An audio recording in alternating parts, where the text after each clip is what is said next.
biology chapter number 3, that is inheritance and variation. Biology मध्ये आपण मागच्या लेक्चरला चॅप्टर नंबर 3 मध्ये इनहेरिटन्स अँड व्हेरिएशन्स मध्ये जो लेक्चर बघितला होता. We have seen the chromosome, that is types of the chromosome, X chromosome आणि Y chromosome. Sex chromosomes कुठले आहेत, एक्स क्रोमोझोमचे स्ट्रक्चर बघितलं होतं, वाय क्रोमोझोमचं स्ट्रक्चर बघितलं होतं. How is the X chromosome and Y chromosome in the differentiate part. And I told you in next lecture we are going to have the topic that is a linkage, and this linkage is going to have the sex links also. Today we are going to see only the linkage. What do you mean by this linkage? Linkage म्हणजे नेमकं काय आहे, linkage काय आहे हे आपण आज बघूया. तर the genes present on the chromosome which have the tendency to inherit it together is called as linkage. linkage चा अर्थ काय, the gene present on the chromosome. genes कुठे प्रेझेंट आपल्याला माहित आहे, क्रोमोझोम मध्ये आहे. they have tendency to inherit it together. we know that these genes are the DNA or RNA which is in the pairs. the chromosome नेहमी pairs मध्ये असतात, which is inheriting together. it is called as linkage. Now this linkage in the plants मध्ये it is given by the Western and punates. Plant मधले linkage या एकाच पिढीतून दुसऱ्या पिढीमध्ये, एका प्लांट मधून दुसऱ्या प्लांट्स मध्ये जे जातात कॅरेक्टर इनहेरिटेड होतात. प्लांट्स मध्ये it is given by Watson and punates, and in animals it is given by T.H. Morgan.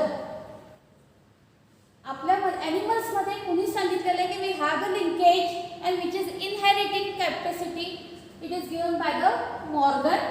आणि प्लांट्स मध्ये बॅटसन आणि प्युनेटनी हे सांगितलेलं आहे.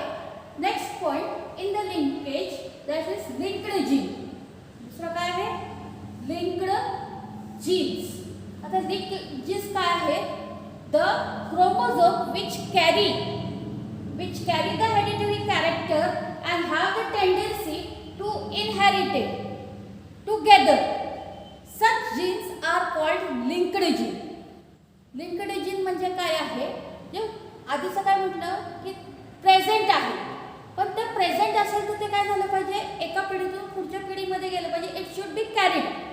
ते जीन्स काय झाले पाहिजेत, कॅरी झाले पाहिजेत इन द क्रोमोझोम एकत्रित.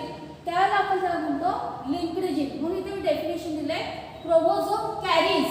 बघा इथं काय प्रेझेंट आहे, इथं carries hereditary part. This genes have tendency to inherit it together and these genes are called linked gene. तर आपण काय म्हटलेलं, लिंक्ड जीन म्हणजे आहे आपल्यामध्ये किंवा अजून कुठे असेल प्लांट्समध्ये, ते शुड बी कॅरीड फॉरवर्ड. पुढच्या ह्याच्यात गेलं पाहिजे तो कॅरेक्टर. ज्याला हा कॅरेक्टर पास होतो त्यावेळेला एक नसून ते दोघं एकत्रित झाले टुगेदर, त्याला आपण म्हणतो लिंक्ड जीन. आता पुढचा पार्ट आहे, नंबर किती असणार आहेत लिंक्ड जीनमध्ये.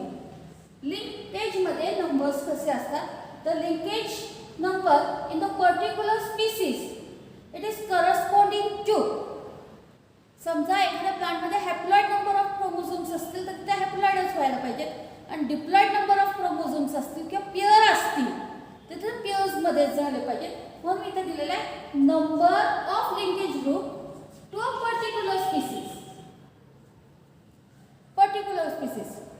समजा एखादा बॅक्टेरिया असेल तो हॅप्लॉइड असेल तर पुढच्या ह्याच्यात हॅप्लॉइडच करस्पॉन्ड झाला पाहिजे, त्याचा डिप्लॉइड कधीच होत नाही. हो, particular species corresponding to haploid number of chromosome or pair number of chromosome. Pairs असतील तर पेयर्स मध्ये ट्रान्सफर होतात, हॅप्लॉइड असतील तर हॅप्लॉइड, डिप्लॉइड असतील तर डिप्लॉइड. हे लिंकेजचे महत्त्वाचे character. Number of the linkage in human being is 23. हे आपण कालच्याच लेक्चरला बघितलं होतं की ह्यूमन बीइंग मध्ये we have the 23 pairs of the chromosomes, and this 23 pairs of the chromosome, in this 22 are autosomes. ह्याच्यातले 22 काय ऑटोझोम्स आहेत आणि 23 पेअर जो आहे तो काय आहे सेक्स क्रोमोझोम आहे X and Y chromosomes. And this linkage chromosomes are of 2 types. हा लिंकेज क्रोमोझोम किती आहे दोन प्रकारचे. 2 types are present of the linkage chromosome. First is complete linkage आणि दुसरा आहे incomplete linkage.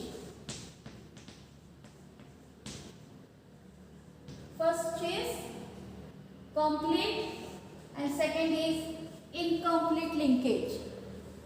आता complete linkage मध्ये what is the definition of complete linkage? The linked gene which are closely located in the chromosome. म्हणजे हा समजा chromosome असेल तर ह्या क्रोमोझोम मध्ये it is closely linked together and do not get separate and inherited the character. हे chromosome अशीच असेच पुढच्या जनरेशन मध्ये जात असतील ते सेपरेट होत नाही त्यावेळेला आपण त्याला काय म्हणतो complete linkage. Next they are called complete linked gene. linked gene मगाशी सांगितले which is carrying the characters. ह्याच्यात जे कॅरेक्टर्स आहेत असेच असे कॅरेक्टर्स काय होणार आहेत ट्रान्सफर होणार आहेत म्हणून त्याला आपण म्हटलेलं आहे complete linked gene. Complete linked gene. The phenomena of the inheritance जो काही फिनॉमिना जे काही घडत असेल त्याला आपण म्हणतो कंप्लीट लिंकेज. त्याला काय म्हणतो आपण complete linkage. The parental traits are inherited to offspring. म्हणजे इथं फादर मध्ये जे कॅरेक्टर किंवा मदर मध्ये जे character it is going to transfer to the offspring which is inheriting the characters whether it is the human being. In the plants also see the characters is going to be inherited to the next generation. आता याचं example आपण बघायला गेलो तर X chromosomes of Drosophila male. Male मधला जो Drosophila आहे Drosophila is divide दोन प्रकार आहेत मेल आणि फिमेल. त्यातल्या मेल मध्ये एक्स क्रोमोझोम कॅरेक्टर्स जे प्रेझेंट आहेत which show the complete linkage. आता आपण इनकम्प्लीट लिंकेज बघूया. इनकम्प्लीट लिंकेज कसं आहे तर फर्स्ट पॉइंट आपण डिफरन्स घेऊया म्हणजे तुम्हाला पटकन लक्षात येईल. The linked gene which are इथं काय सांगितलं होतं क्लोजली लोकेटेड. इथं मी काय सांगणार आहे which are widely. which are closely नाहीये तर widely किंवा distantly थोडंसं लांब distantly located on the chromosome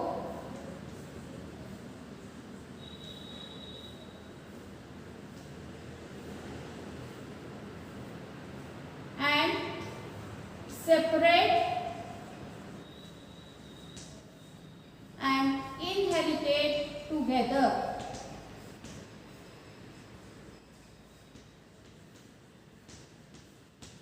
बघा इथं काय सांगितलेलं आहे the linked gene which are closely located. इथं काय आहे वाइडली किंवा distantly located on the chromosome. इथं काय तर डू नॉट सेपरेट ते सेपरेट होत नाही पण इथं काय होतात ते सेपरेट होतात अँड सेपरेट झाल्यानंतर that character is passing to the next generation. That's why it is called as incomplete linkage. आता सेकंड कॅरेक्टर काय येणार आहे they are called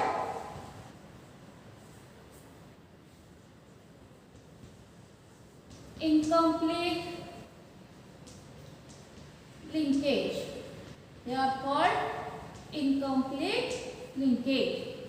Third, the phenomena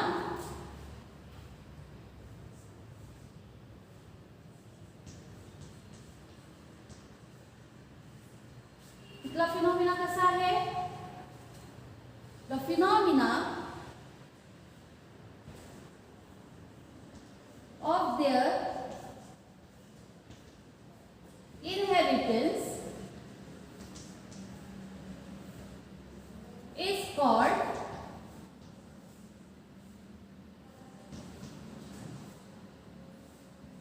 incomplete linkage. ह्या फिनॉमिनल आपण काय म्हटलं होतं? कम्प्लीट. ह्या फिनॉमिनल आपण काय म्हणतोय? Incomplete linkage. आता इथं हा वीक असल्यामुळे हा इनकम्प्लीट का म्हटलेला आहे? Because it is a weekly linked. तो सेपरेट का होतो? एकदम तो वीक असल्यामुळे तो सेपरेट होतो. इथं तो वीक नाहीये, तो एकदम जवळजवळ असा एकदम क्लोजली लोकेटेड आहे. हा थोडासा किंचित लांब असतो. हे बघा, असं जवळ असेल तर तो स्ट्रॉंग राहणार आहे. थोडंसं लांब केलं तर तो काय होणार? थोडासा वीक होणार आहे. म्हणून आपण त्याला काय म्हणतो? आणि तो सेपरेट होतो म्हणून त्याला आपण म्हणतो इनकम्प्लीट. त्या वीक लिंक्ड आहे म्हणून त्याला आपण इनकम्प्लीट म्हणतो. ह्या फिनॉमिनल आपण म्हटलं कम्प्लीट, ह्याला काय म्हटलं आपण? इनकम्प्लीट. इथं काय? Parental traits are inherited to the offspring. पण इथं सेपरेट झाल्यामुळे काय होतं? न्यू ट्रेट्स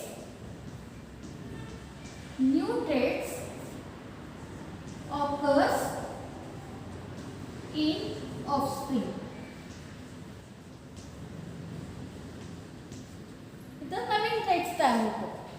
इथं आहे तोच कॅरेक्टर पुढे ट्रान्सफर होत असतो कारण ते क्लोजली अटॅच असतात. पण इथं सेपरेट झाल्यामुळे नवीन ट्रेट त्याच्यात तयार होतो.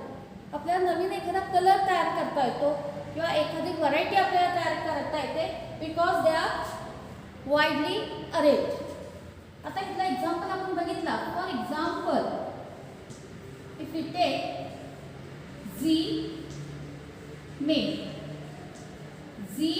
मेज. हे बॉटॅनिकल नाव आहे मक्याचं. मेजचं बॉटॅनिकल नेम आहे maize. This are the characters of complete and incomplete. आता मी तुम्हाला डिफरन्स सुद्धा सांगितलेला आहे. समजा तुम्हाला कम्प्लीट लिंकेज विचारलं तर तुम्ही हे 5 मुद्दे लिहिले की you can explain the complete linkage. Incomplete linkage विचारलं की तुम्ही हे 5 मुद्दे लिहिले तर तुमचं इनकम्प्लीट लिंकेज तयार होईल.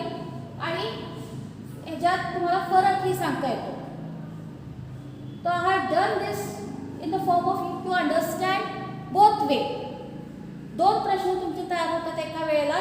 तुम्ही असं डिफरन्स केला तर तुमचा डिफरन्स पण तयार होतो आणि शॉर्ट नोट विचारलं तर तुम्ही शॉर्ट नोट सुद्धा तुम्ही ह्याच्यातनं लिहू शकता.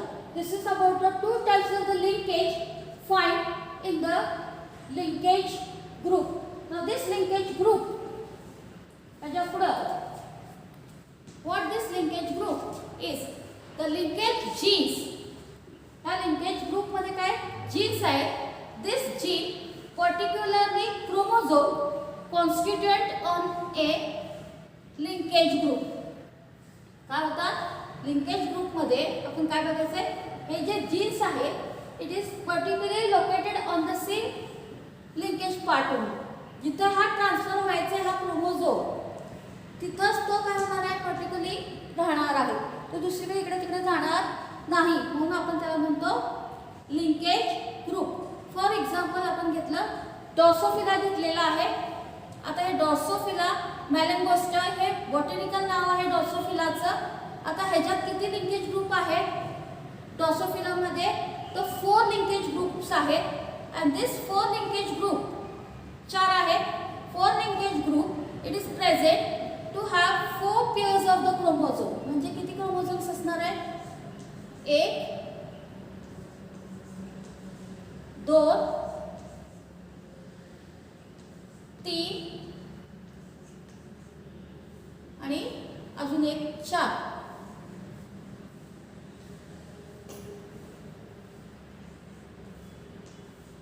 असे 4 पेअर्स 4 लिंकेज ग्रुप असतील तर 4 क्रोमोझोम्स त्याच्यात अवेलेबल असतात इन द डॉर्सोफिला.